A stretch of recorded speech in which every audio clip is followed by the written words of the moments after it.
Welcome to the Tomorrow Show with Sweet Dreams AM. I'm your host Oscar, and this is the third episode. Today's episode will look into episode 3 and 4 of the Obi-Wan Kenobi show. Now, I wanted to make a side note before we actually start. I just wanted to bring up the question of the Grand Inquisitor's death. Rebels does, in fact, take place after the show. So his death really makes no sense. So the question now is, did they really just break the canon? So writer Joby Harold of Obi-Wan Kenobi stated, "As you know, we would never break canon. So that's all I have to say. Canon is everything." So that basically means that he's not dead, or they're gonna probably do something dumb to show that it wasn't actually the one from Rebels. I'm interested to see what they do. More than likely is that he isn't dead and he's actually still alive.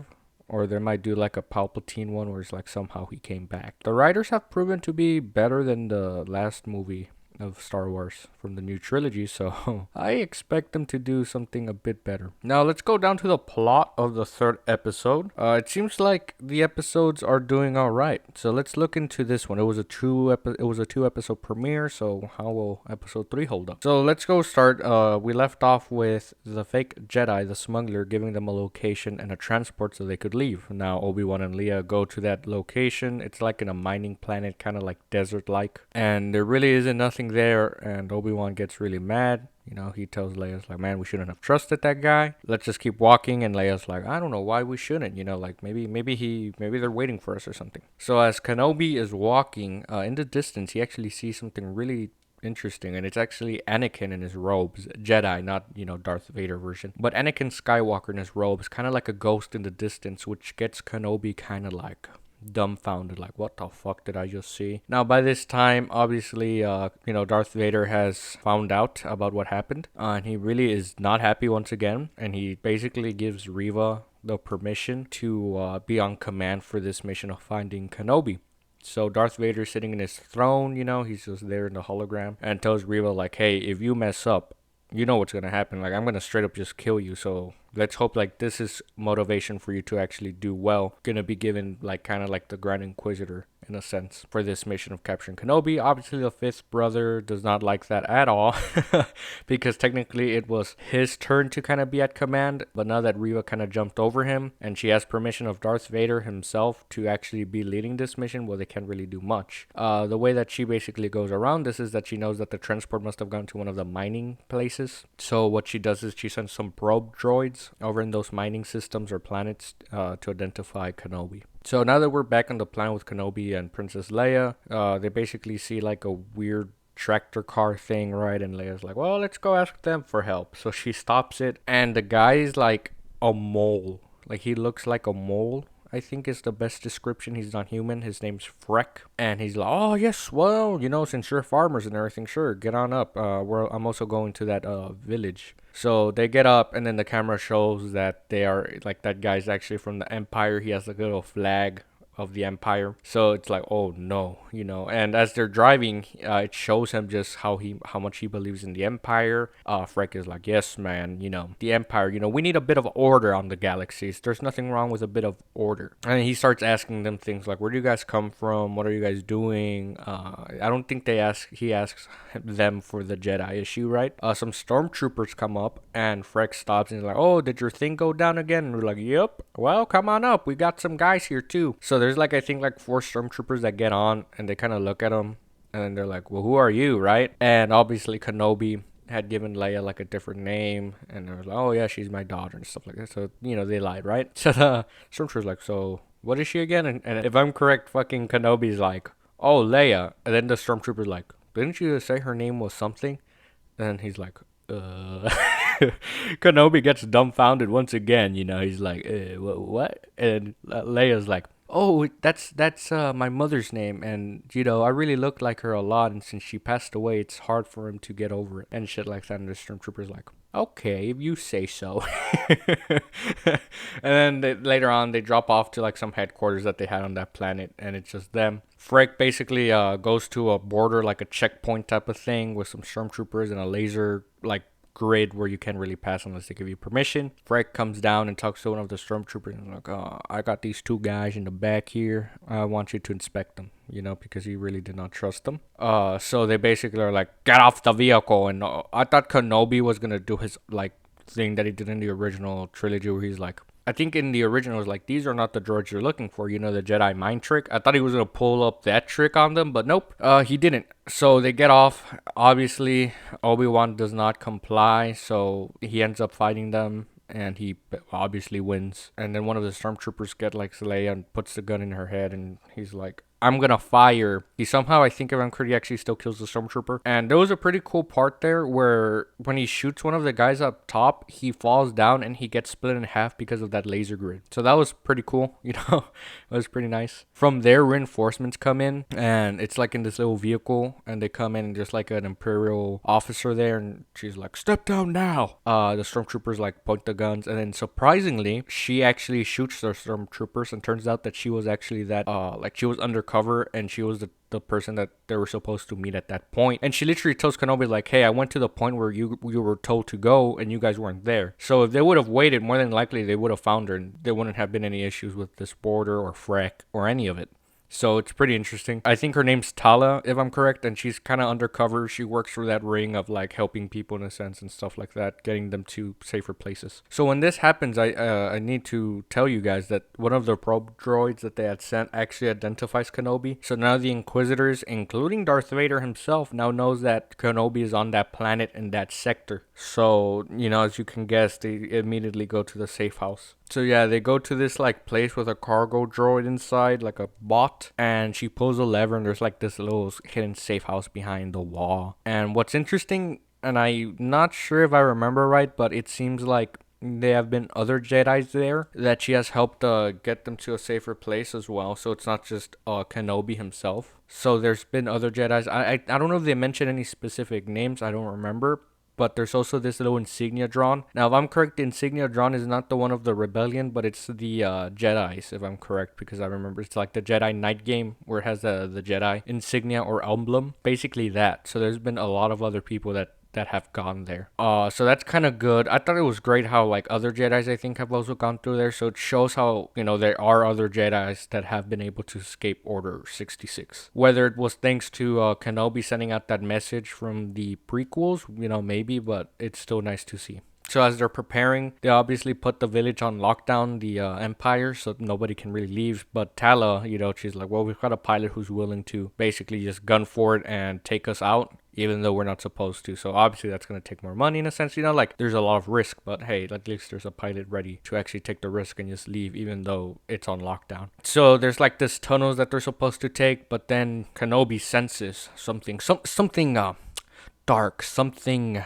Sith-like. And if you guys guessed Darth Vader, then yes, it's Darth Vader. I thought it was cool. Obi-Wan checks like the door. It's like little like things that you can look through. And all of the guards are there. The Empire, you know, stormtroopers are lined up. The Inquisitors are there. And then the man himself, the Prince of Darkness, the Sith man, the guy who's kind of fucked up under the suit, but he's super cool, Darth Vader. He, you know, I don't know. I think Christian Hayden, you know, he's actually playing him in a sense. He's in the suit. He's doing really good job. He basically pops up. And I think he tells the Inquisitors like he wants Kenobi for himself, and it's so cool how he wants to kind of like kill him in a sense, you know, like he wants to take care of him, and not in a nice way. Obviously, the like Inquisitors are kind of told to kind of stay put, and Darth Vader recognizes that he's basically there, so he starts provoking him, sort of like in the first episode with the Grand Inquisitor.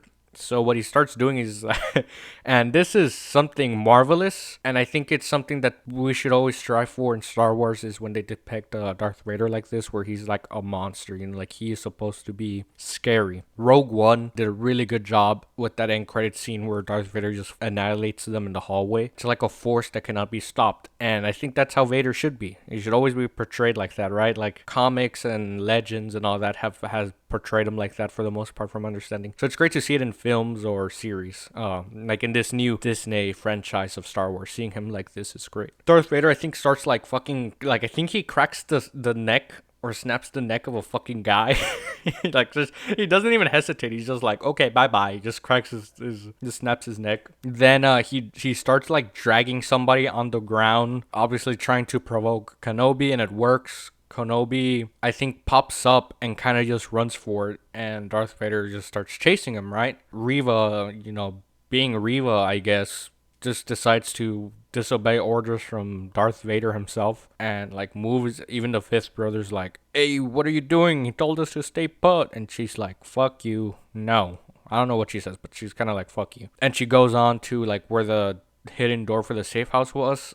I don't know how this happened. It's something I was not a big fan of. It's kind of like, how did she find out? The cargo bot droid does not have any problems. Like, she kind of just lets him go. She somehow finds like the hidden safe house behind that wall with a lever. Like, she somehow magically finds out where that hidden wall is. By now, Leia and Tala are already going through a tunnel to basically go to the pilot, while Kenobi basically kind of said, "You know what, man? I'm going to make a distraction," because Darth Vader was there. So he's like, "I'm going to make a distraction." So that's why he kind of pops up to Darth Vader and takes him away. You're like in these, I don't know what's the best way to say it, but it's like not mining, but they have a bunch of dirt, like mounds of dirt, hills of it. You know, Kenobi's like walking through at night, you know, because it's nighttime, and he's like, "Oh fuck," you know, and then fucking Darth Vader just pops up. And the shot of him is so cool because it basically shows us his lightsaber igniting, kind of like a close up. And it's great. I mean, this duel, I know a lot of people were disappointed apparently from this duel, but I thought it was a really great appetizer, because this isn't the duel that's supposed to be the big one, you know, that they have been kind of teasing at. So for me, that's why I didn't have a problem, because if this was the big one, quote unquote, then I would be pretty disappointed, because they kind of hyped it up for no reason. But this is not the one that's supposed to be the cool one, the one we've seen, I think, concept art of. So that's why I didn't mind. It's a great way to kind of see the difference of Darth Vader and a man that has tried to forget his past. We see Darth Vader just use one hand on him, like having no problem with it. Kenobi here is, I think, trying to remember, you know, his skills of dueling somebody. He's using two hands and he's barely even able to keep up to Darth Vader. Dialogue that's exchanged between them two, it's like, "What are you?" or "What have you become?" And then, you know, Darth Vader tells him like, "What you have made me," or "What you did to me," or some shit like that. It's really cool. Like the way the dialogue comes, I wasn't expecting such dialogue, I will be honest. Like him saying, "Oh, what you made me." Could see why some people would kind of be like, would Darth Vader really react like that? I think it's great. I think it works because he's trying to kind of weaken Kenobi in the mind by telling him stuff like that. Like, it's your fucking fault, you know? Obviously gets Kenobi kind of confused and says like, "Oh, fuck." You know, that guilt and everything. And that gets him weaker. And at the end of the day, Darth Vader wants to see him suffer. So I think him exchanging dialogue like that with him through this little duel works. And this duel isn't a duel. I would say it's more like of a rat and cat race. In a sense, it's like he runs and then he catches up. Darth Vader catches up. They fight a little bit. Then Obi-Wan runs again, and you know, Darth Vader pops up. The duel that they have, the short-lived one in a sense, it's really cool. I think it shows us how strong Darth Vader is, how hatred really fuels him. Darth Vader somehow gets, like, I guess, gasoline on the floor, lights it up, and then he uses the Force on Kenobi. And he's like, "I'm gonna make you fucking suffer. I'm gonna make you feel what I felt." And he just fucking pushes him on the ground, and Kenobi's like, "Ah! Ah!" He's like screaming like, "Oh my god, I'm fucking bacon." He doesn't say that, actually. He doesn't say he's bacon, but you get the idea. You know, Kenobi's not enjoying that moment. Darth Vader is, though. That he probably got a hard on under the suit from that. So then Tala, before that, she kind of like tells Leia like, "You know what, go by yourself. I'm gonna go see if Kenobi needs my help." She kind of got that feeling, and she was right, because Kenobi is getting his fucking ass burnt. So Tala comes in and she kind of climbs like a hill of dirt, or like whatever it is, and shoots. I don't know if she shoots I think she shoots some stormtroopers. And what's interesting is that Darth Vader before that actually says, "Get him," you know, Kenobi, while he's on the ground. "I want him alive." So he obviously wants to torture him. He doesn't want to kill him. And it's obvious throughout the whole fight, because people were like, "Oh, Darth Vader could have killed him." Well, yeah, he could have, but he didn't want to. And it shows that he just really just wants to make him suffer. He doesn't want to kill him yet. I think the intention of him just wanting to torture Kenobi even more is so great. Tala helps, and then the cargo droid that I had been mentioning a little bit comes in and carries them and leaves. By then, Reva has obviously somehow magically, like I said, opens the tunnel to where it leads to the pilot. But the problem is that somehow Reva gets to the pilot before Leia. And from my understanding, it's technically impossible. It's like only one tunnel from what I remember. So if she obviously got there before Leia, they should have met somewhere in that tunnel, right? But that's how the episode ends. Leia's like, "Oh shit, you're not the pilot, huh?" And Reva's like, "No." And the pilot's like fucking dead on the ground. So it ends with the capturement of Leia by Reva. So yeah, this might have been a little fast. Now that we've gone over the plot, let's go again over the characters. This is something that I'll always be doing, going over the characters, either the new ones or just seeing the arc of the present characters like Obi-Wan Kenobi.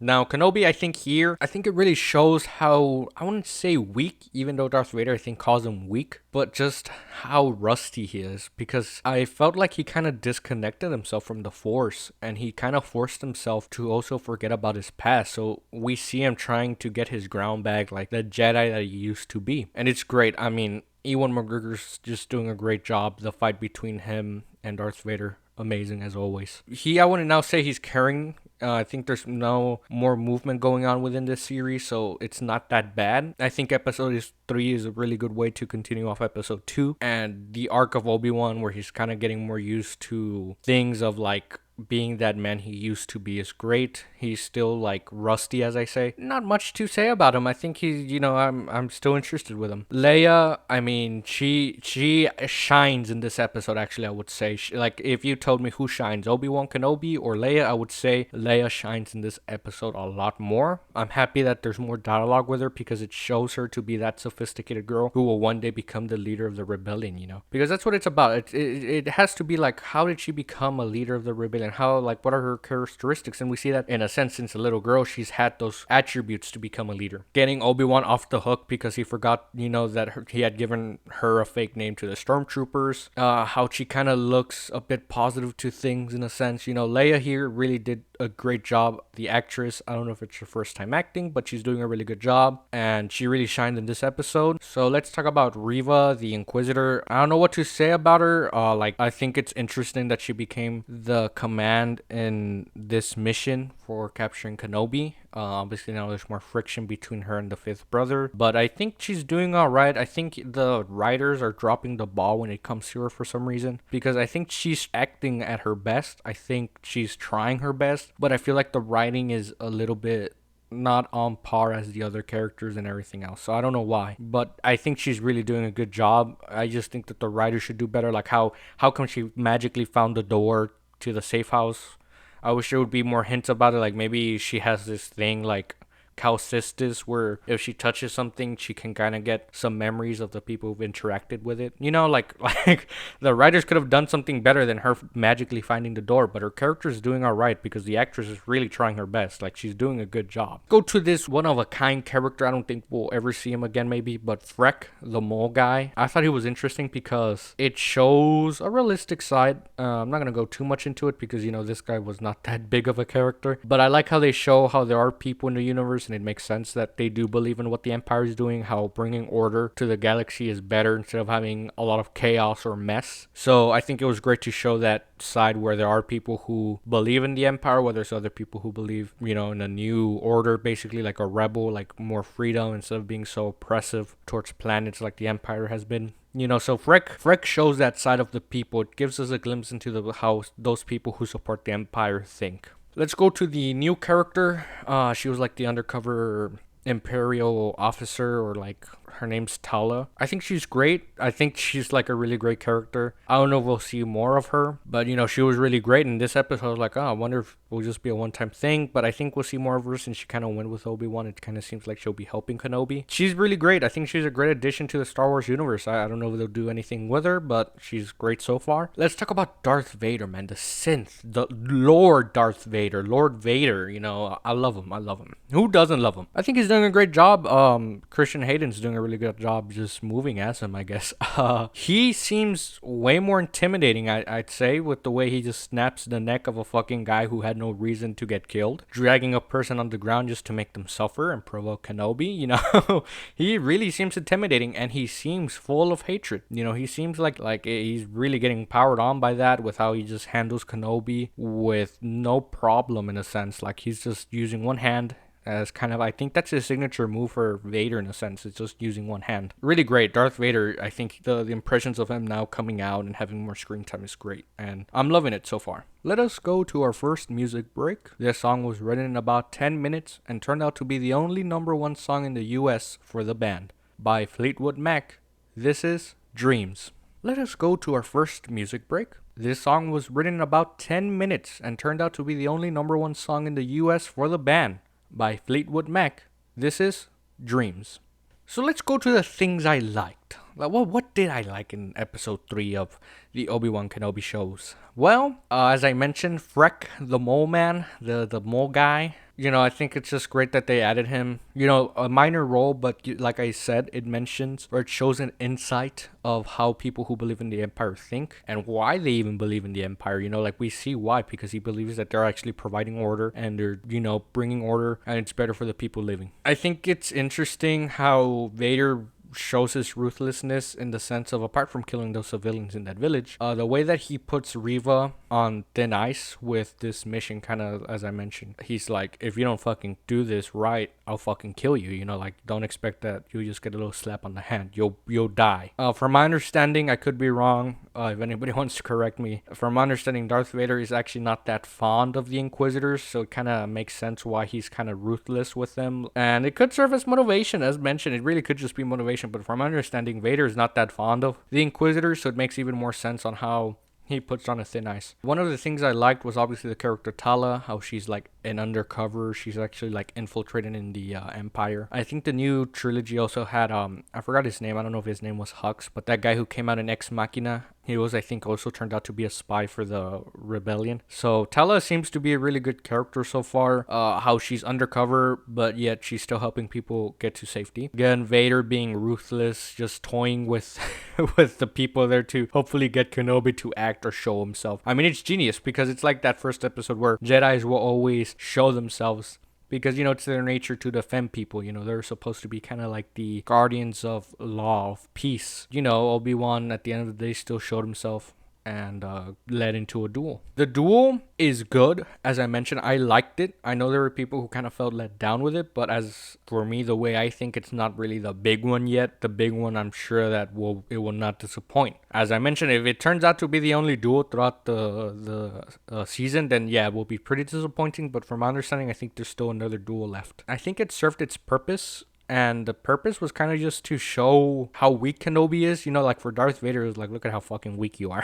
And it showed how aggressive Darth Vader is. And it shows just how Darth Vader just fucking wants to kill him in a sense. Or torture him. So yeah, I think the purpose of this was just to show how Kenobi is still not at his 100%. He really is not the man he used to be. He's trying his best, to defend himself, but Darth Vader is just nonstop. Brute attack after brute attack, and he just wants to torture Kenobi. The lines that came from Vader, I know some people were not like, oh, that's cringe, Vader would not say such things. I don't know, there was a person, actually, I want to mention this. There was a person in Twitter who was like, no, the things that Vader said were cringe. This is what he should have said instead. And I don't think this was satire, ladies and gentlemen. I think this was real. The guy proceeded to put like 5 examples of what came from his mind that would be better and not cringe, and I kid you not, the 5 things that he put that Darth Vader should have said instead were worse. They seemed like a little kid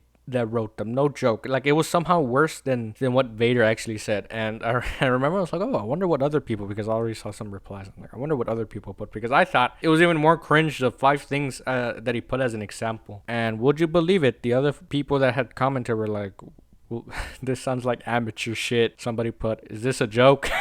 They were just roasting him, and I was like, well, I could understand, but I think somebody else was like, well, why don't you direct it, buddy? So I wouldn't say they were cringe. I don't see why people would say it's cringe. Yeah, maybe I was also surprised he actually even talked back to Kenobi, but as I mentioned, what I liked about it is that I think he's saying those things to hurt Kenobi more, because Darth Vader wants to hurt him and torture him. So it makes sense, and I think the lines that he said were just great throughout the duel, since he's just trying to get him to suffer than just give him death. I wanted to also mention one thing I liked. It's that who was credited for the voice of Darth Vader was James Earl Jones. He's the guy who does the voice of Darth Vader. He is the OG, and he was credited. So it seems that he might have actually done the voices. Now, I do know there's some new information that came out that there's like a voice AI thing that kind of modifies the voice, so people are saying that it might have not actually been James Earl Jones. They might have just gotten old voice lines from him, and the AI kind of just made new lines with the samples. But I don't know, I'm just happy that they actually credited him. I think it's great. We have Kristen Hayden moving as Darth Vader. Now we have the voice from James Earl Jones, who's probably the best choice. Now, let's go to some of the things I did not like. One thing I did not like was how Darth Vader did not really question Reva, like,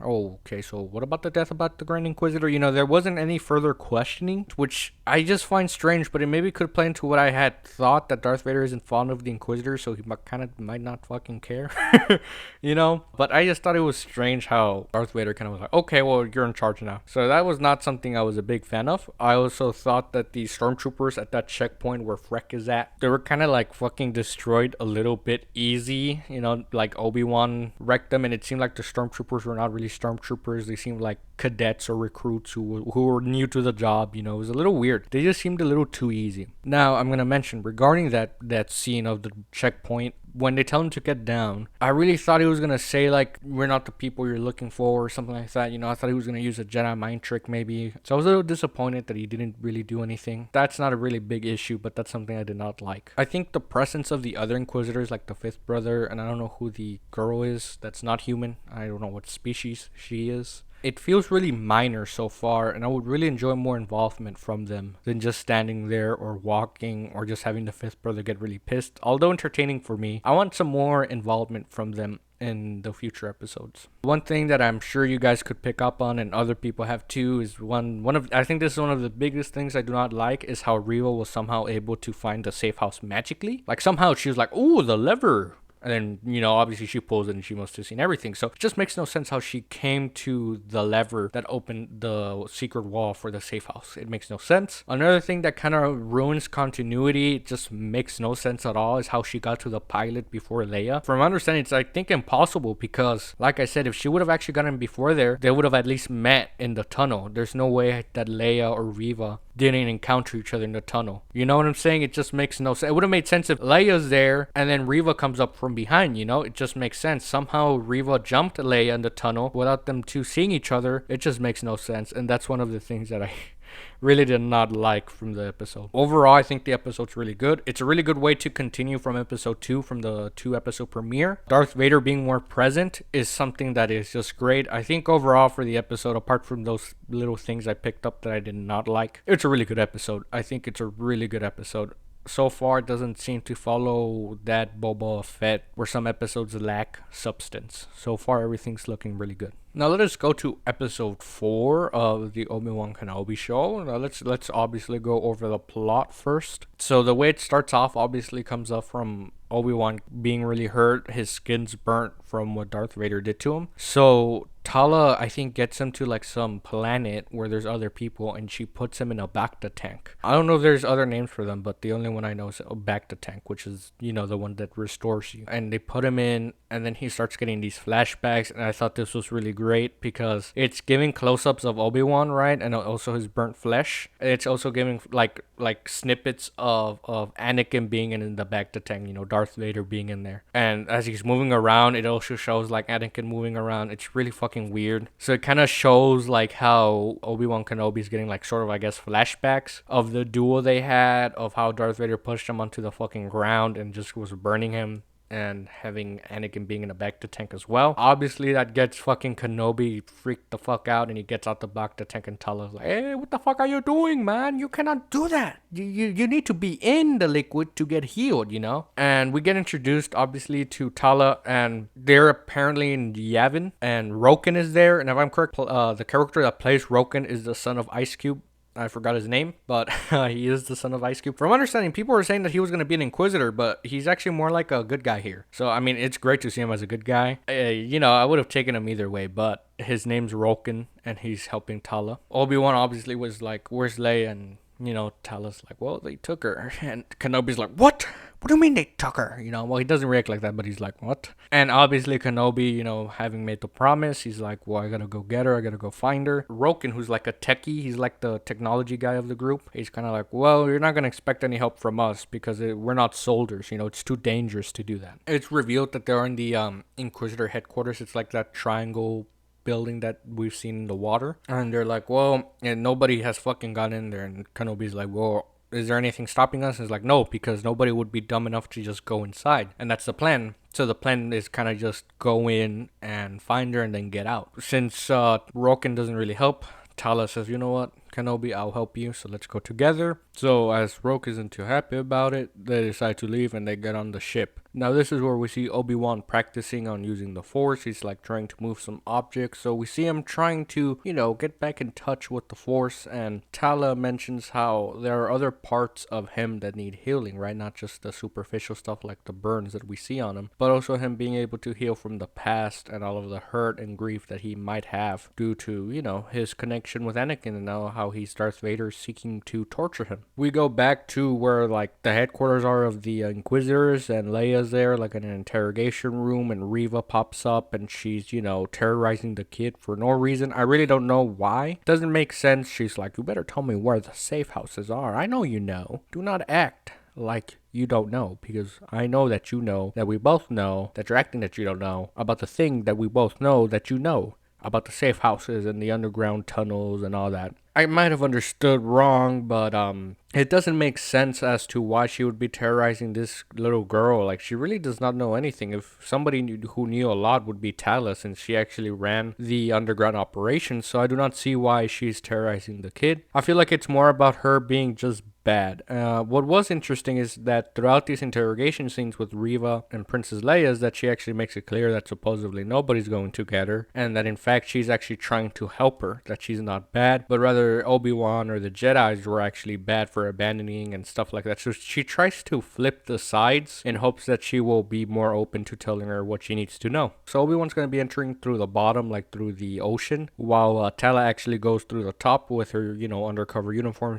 since she is working for the Empire. They make her check her ID, and she takes out the uniforms for the officers. They have like little pens on the side, so that's like an ID, I guess, and they allow her in. Obi-Wan basically goes in through the bottom while she will be guiding him on where to go through like the office computers that they have there. So obviously now that Tala is guiding him, the music is super weird because obviously Obi-Wan is trying to hide and not get discovered. There's like droids patrolling the place, stormtroopers sometimes walking, and there's a scene where like he quickly goes inside a door and closes it since there's like a droid coming, and for some reason the music escalates like it's hordes, like bum bum bum bum bum bum bum bum, and I'm like, what am I watching? Am I watching Resident Evil now, or is it a zombie or some unknown being now hunting Obi-Wan? It made it seem like it was horror for no reason. But throughout that, obviously Tala, somebody kind of questions her. It's like, hey, I need to talk with you, because she's talking to a mic, so she's doing some suspicious things. She like literally kills that guy. I don't know, maybe she knocked him out, right? But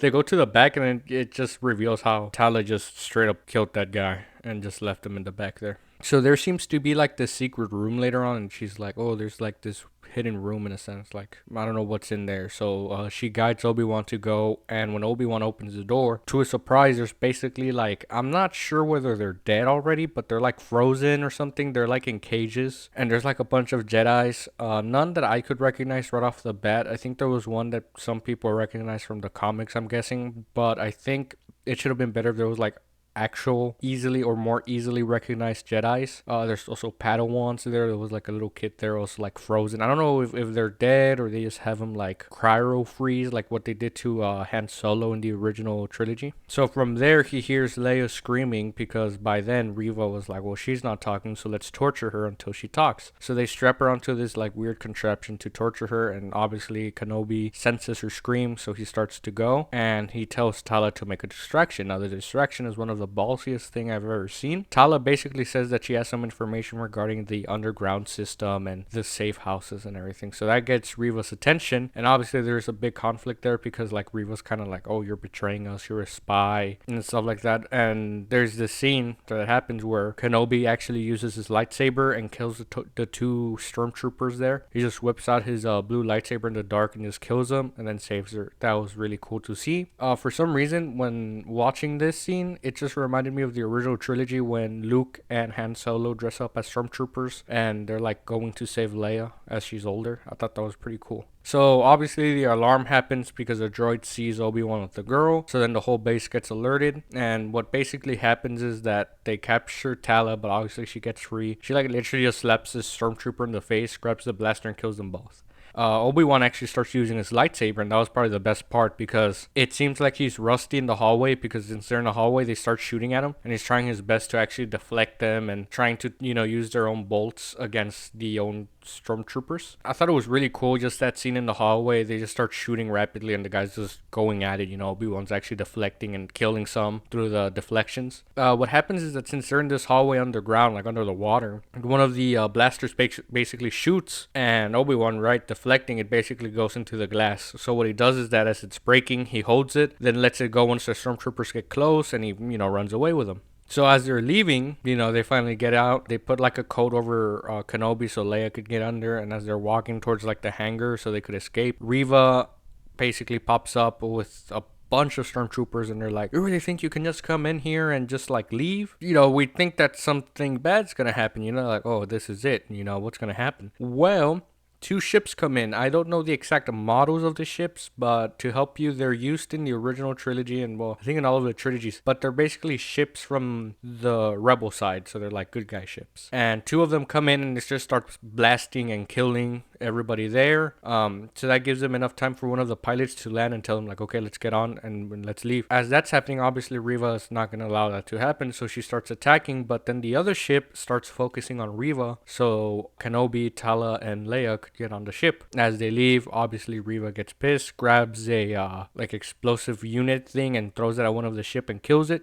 Great aim, great ability of the force. She's so good. It's as simple as that. She's so good that she aimed it and killed one of the pilots. Obviously, the fifth brother looks at her really pissed because, not only did Kenobi enter the base, he got Leia and left, and then now there's an undercover thing. Also, one of the hallways is fucked up because of the water that entered it. So it's like a big mess for Reva, And I think the fifth brother knows that something bad might happen to her. So once they leave, obviously Vader just fucking comes into the like Inquisitor room where they have all the lightsabers and shit. And he like straight up just starts choking Reva.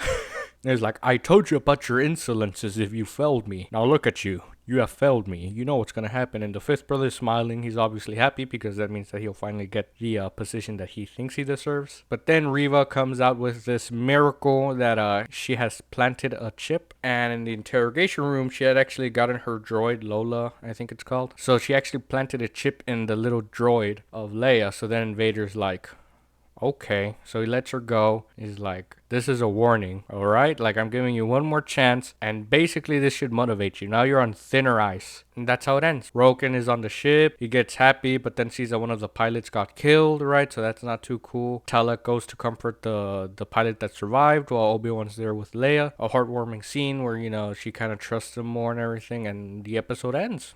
Going into our second break, this song was the first in an album that was successful and became her first charting single, which had Rolling Stones declaring her Female Vocalist of 1978. Lot of Love by Nicolette Larson. Glad to have you back from our second music break. Now let's go over to the characters. Let's see what's going on here. Now we have more development on one new character. We got introduced to another one that I'm sure we'll be getting more information of, which is the son of Ice Cube. So our first character is Obi-Wan, obviously. I think there is a new side of Obi-Wan that's being shown now that he's getting a better grip of himself in the sense of using the Force and using his lightsaber. We can see him actually like being like, oh yes, okay, I'm getting the grasp of it now. Like he's getting better at it now, and he's like himself recognizing how he's, I think, becoming that old man that he once forced himself to forget about, And I think it's really interesting with him actually, swinging the lightsaber, deflecting a bunch of lasers from in front and back, to even using the Force if need be, like with the water, which I had seen before only once with Fallen Order, the game, with Vader at the end when Cal Kestis confronts him, and that's the way to stop, like that's the way that they stop Vader's by basically saying like, fuck it, let's break the glass with water, and like he uses the Force. So I'm guessing it's something really extreme though. I'm guessing it's not something so easy to use the Force on. I think Obi-Wan once again, Ewan McGregor's just doing the best. He's really good at it. I don't know, I don't think there's anything bad to say. I think the character's just getting better, The episode is getting better. So let's finish it with that. Let's go to Leia. I think the girl did okay. I don't think she had as big of a role as she did in episode 3, She didn't get the spotlight here, which is not saying that it's a bad or good thing, but there really wasn't much to her except that she really is a smart girl, and even when she was going to get tortured and she was getting terrorized by Reva, she held her ground to the point where she was being like a smartass with Reva in the interrogation room. So like there is more things showing her, and this is reminding me more of the Leia from the original, like from the original trilogy where she gets, I think, captured by the Empire and Luke comes to save her and Han Solo. It just reminded me so much of that movie. It's just great. I think Leia's really showing up to be that leader that she'll become in the rebellion. Let's go into Reva. I don't know what else to say about her. I mean, I guess she really did show how evil she was by just straight up being willing to torture a child. But I think for Inquisitors, that's something that they have to do. I think more of her darkness showed with how she was kind of pressuring Leia into just giving up that information. I think we did get more insight on how she thinks due to the way she was talking about the Jedis and Kenobi. I think we're getting more resentment. We're getting a deeper look into how her experience was, because I think she is that Padawan from that very first episode. So I think it was interesting. I think they did shed some more light into the past of this character. Vader, once again, I mean, he didn't come out much. And I love how when they told Kenobi, Roken tells him, like, Vader isn't there, but he's nearby. I was like, yeah, he's going to pop up. As soon as Kenobi does something, he's going to be there. And he does show up, right, to kind of instill some more fear to Reva because she failed. Vader, once again, comes out very menacing from the point with how he's walking and the camera. You know, the way that they did the cinematography for this is just amazing. Whoever's behind that camera, the crew, they're doing a really good job. The moment where Vader comes in and just extends his hand to choke her and like put her up in the air, it was so good. I mean, Vader is really coming off as this. Obviously here, I think Reva has like a bit of plot armor, right? Just as Kenobi and everybody else, right? Some other characters. But I do think Vader would have just straight up killed her because she did fail. Right, even with the chip, he'd probably just kill her and put the fifth brother or somebody else and be like, okay, that's gonna happen to you if you fail. You have a chip, so go follow it, you know? But it really shows why Vader is feared throughout the Empire, and why officers who might be at par with him through like authority are like fucking afraid of him. It's just great seeing Vader so intimidating. Now let's go to Tala. You know, I am enjoying this character so much. Such a great addition into the episodes. You know, in episode 3, I was looking forward to see if she would come out again or if there would be anything more with her. And episode 4 delivered, you know, with her being like, you know what, Kenobi, I'm gonna help you. You know, trying to help Kenobi and everything. I think it's just great. She's doing such a great job. I love this idea of her being undercover and risking herself like a bunch of times for Kenobi and for the cause, which is just great. I think she's a really great character. I don't know if we'll ever see her again after the series they finish, but hey, I wouldn't mind. Let's talk about Roken. He's played by the son of Ice Cube. His character was alright because at the beginning he is not looking happy about helping Kenobi. He doesn't even want to get involved, to where he tells Tala to get him out of the place that they're keeping him because, you know, it's a danger, to the end where he basically helps him. He like goes over to that planet and sends those 2 ships to basically actually save him. So I think it was great. I mean, we got very little of him, but I'm pretty sure that episode 5 or 6 we'll be seeing more of him, and I can't wait to see more of him. So let's go over some of the things I liked in this episode. One of the first things that really impressed me, and I don't think I ever knew this or ever saw it being used that way. As I mentioned, when Tala is going into the base of the Inquisitors or whatever it's called, when they ask for her identification, they basically tell her, you know, she takes out this pen. And I always thought that was aesthetics, because this comes, I think, since like the originals where the officers have the little squares with the colors. I know that, I think, is ranking, like it shows what rank they are, but I didn't know anything about those like little pens that they have. And until now, right, until this episode, I saw them being used, and I thought it was really cool that it's like their ID and like I guess stuff that like, you know, they, instead of putting in your login, you just like stick that thing in like R2D2, and that's like identification card, which I thought was really cool. So when Tala does the distraction for Kenobi to save Leia, there's actually, you know, she does into like where the Inquisitors kind of meet. I remember in the trailers people analyzed and there was like little section where they had lightsabers, but in this scene you see that there's like a humongous array of just lightsabers. There are people saying they were like Padawan helmets. For me, they don't look like Padawan helmets from what I saw. They look more like just things that are there for decoration, not an actual item, like it's part of the structure or building. But they have a bunch of lightsabers, and I love that, because I think from my understanding, Inquisitors also have the habit like General Grievous does, where they basically collect the lightsaber of the Jedi. From my understanding, I think it's the Jedi they captured or killed. So, you know, it's a lot of them. They've killed a lot of Jedis in a sense. You know, it just shows that with how many hilts there are there in the display. Once again, just seeing Obi-Wan, you know, Ewan McGregor just using the lightsaber, it's just great. Just it's just so amazing. It reminds me of the prequels, where it's actually Ewan McGregor doing this. It's not a stunt guy who knows how to do, because I know like for Darth Vader there were like three actors who played him, one for just the walking. I know that one of them was like for the scenes that had to do with the duels, right? I think the guy who played him was an actual like a fence master or something like that. It was something regarding about dueling. But here, it's actually the actor, like we get to see Ewan McGregor using the lightsaber again, just like he did in the prequels. It's just great because you can see that he took the time, I imagine it's not something as easy as just swinging left and right. It's actually choreographed, and, I just appreciate that he's taking the time, just like in the prequel. It's just great to see him using the lightsaber. The ships coming in, the rebellious ships, the ones that the rebels use, it was great. I mean, I just loved that scene where they're like, fuck, what are we gonna do now? And the ships just come in and they just start shooting and fucking killing. It was so great, and it was like such a moment of relief, like, they're gonna get saved. It almost reminded me of the Mandalorian, when I think, Mando and I think it's Bill Burr, they helped the Empire with like a cargo, and when they make it free to the base, even though they're the Empire, a lot of people are like, yes, they made it, It was a moment like that was just really cool. So yeah, some of the things I liked, I already mentioned, such as, Darth Vader, how he's being portrayed right now, just really intimidating, really instilling that fear, such as getting Reva and like choking her and putting her on display in front of the other Inquisitors. Tala being a great addition, as I said, like some of the things I liked I already mentioned, like this episode was really good as well. This song, for our last music break, was the band's first single, which propelled them into a bidding war to get this ban. The group leader witnessed a bad performance in a small pub, which ended with, "Good night and thank you, we are the Sultans of Swing." This became the inspiration for Sultans of Swing by Dire Straits. Glad to have you back on our last music break. Now let's talk about some of the things I did not like. There were a few things. One of the first things was the whole interrogation scene between Reva and Leia. I just don't think there was any need for it. I don't know, like, what did the girl have information about? I was so confused on that. I'm like, she's a little girl. Like, she really doesn't have anything. I guess the only way is you use the Force on her and just take the memory out of her brain, like how she did with the fake Jedi, which she tries doing, but I guess the little girl was too strong. She's like, oh, you're too strong. I'm like, what? She's a little girl, dude. Like I don't know how she could beat out Reva. It just doesn't make any sense. But yeah, I just thought it was like dumb how she's just terrorizing this little kid for information. It just makes no sense at all. That's one of the things I just didn't like. It just felt like it just felt like nonsense for me. I thought that Tala just killing that other officer while she's in the computer, like, hey, excuse me, could you go into the back with me? And Tala just straight up like kills him. I think she kills him. It felt like a bit unrealistic because she kind of just leaves that body in the back, and I'm like, dude, if an officer just walks by, he'll see that body right there. It just felt really unrealistic and just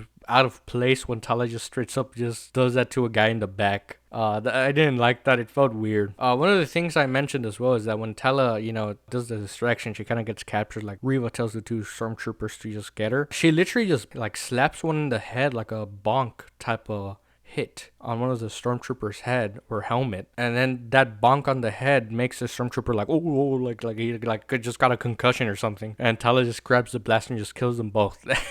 it makes the stormtroopers look really bad, man. Like we already know those guys have a horrible aim and all that, but they're really making them look weak, and it just felt out of place as well because stormtroopers aren't supposed to be that weak. It was funny how she bonks one in the head with her hand, and that's enough to her get the blaster and just kill them. It just felt out of place. I think the freezing section of that hidden room where like frozen Jedis, or I don't know if they're dead, frozen, I don't know what it is. It just felt bad and underwhelming. I felt like they were going for a effect of like, oh my god, like what? And the actual reaction, I think most people are like, what the fuck? Like it wasn't, oh wow, it was more like, huh? I don't think they did it right. I think, and other people were saying as well, I think they should have gone down the route where they put like a more recognizable Jedi or something, man. Something that like a lot of people, because some people who have read the comic books or the books or who have read the source material books and stuff like that, they'll probably know some of them. Not everybody took the time to read the books or will ever read those comics or anything they have of it. So they should have put some more recognizable Jedis that you could just instantly recognize them just from seeing them from either movies or series. So it just felt a bit underwhelming that they didn't take this chance to actually put some some recognizable Jedis, and then maybe they would have gotten some reactions. I'm guessing they would have gotten that intended reaction. They would have put somebody more recognizable than just random Jedis and a Padawan. I think in this episode we really missed out on this element, which is something I talked about on episode 3, which was the presence of the other Inquisitors. I mean, I think this was the perfect opportunity to shine the fifth brother or that other Inquisitor that's there. That's like a different species. This could have been a great chance to actually show them more, give them more screen time, but I understand that they didn't, but I think this was the perfect opportunity. I'm still looking forward towards more involvement from them. I do know that you could just watch Rebels, right? You could just watch Rebels and another fifth brother and other Inquisitors come out, but I'm just saying, like, for the Obi-Wan Kenobi show, I think it would be great if they were involved more. Now on to my verdict of episode 4. Well, it's good. I mean, I feel like each episode's getting better and better. I don't think it's like, even The Mandalorian suffered from it a little bit, and I know the Book of Boba Fett certainly did, where the episodes get good and then the next one is bad, or it feels really boring, slow, and then the next one after that, it's really good. I feel like here it's been really consistent in the quality. It's getting better and better and better. There's not one where you're kind of like, well, there was nothing. I had a burger of air, I was literally just chewing on air. Episode 1 and 2 were great, and episode 3 and 4 are great as well. It's becoming better and better. It doesn't feel like it's getting sluggish, it's getting slow, it's just getting better and better. What I didn't know about actually was that there's basically only 6 episodes in total, so we only have 2 more episodes, which means that there will be 1 more episode for the Obi-Wan Kenobi show for the tomorrow show. So I didn't know there were 6 episodes, so now I did get a little bit worried, because yes, they are getting better, but I thought there would be like a little bit more, but I would prefer this series ending with people wanting more than with how it just becomes too long or too much, where it's kind of like, well, they should have ended it earlier. It's always better to leave people wanting more. So maybe that's the route they're going for, but I can't wait to see episode 5 and the finale of episode 6. I'm sure it's going to be spectacular. I can't wait for the big duel between Vader and Kenobi. So yeah, my verdict is that the 2 episodes are great as well, just like episode 1 and 2. I'm your host, Oscar. This is The Tomorrow Show with Sweet Dreams AM. Thank you for listening, and goodbye.